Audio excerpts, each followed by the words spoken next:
Ciao! Hi guys! So, meron tayong question dito. Tanong niya ay, paano mag-manage ng multiple clients as a VA? So, paano mag-manage? First, ilan ang client mo? Diba?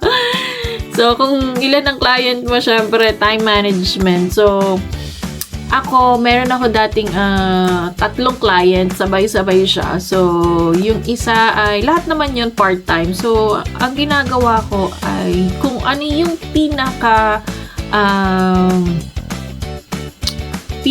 kumbaga, rushed or merong malapit ang deadline, yun yung una kong ginagawa.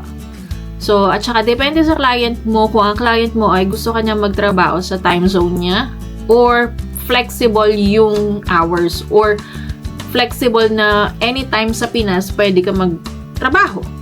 So, pwede mo siyang gawin sa umaga, sa gabi, sa hapon. So, anytime, kumbaga.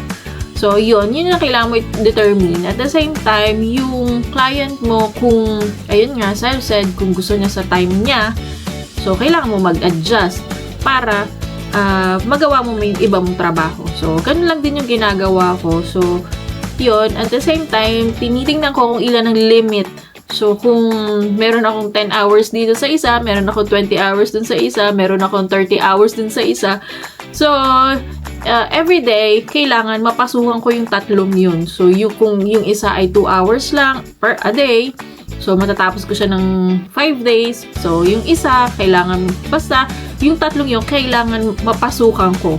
So, ganon. Kung kahit 2 hours a day or 3 hours yung isa ay 2 hours. So, yun. Kailangan time management, kumbaga. So, yun guys. So, I hope may natutunan kayo. And then, if you have any questions, just let me know. Grazie!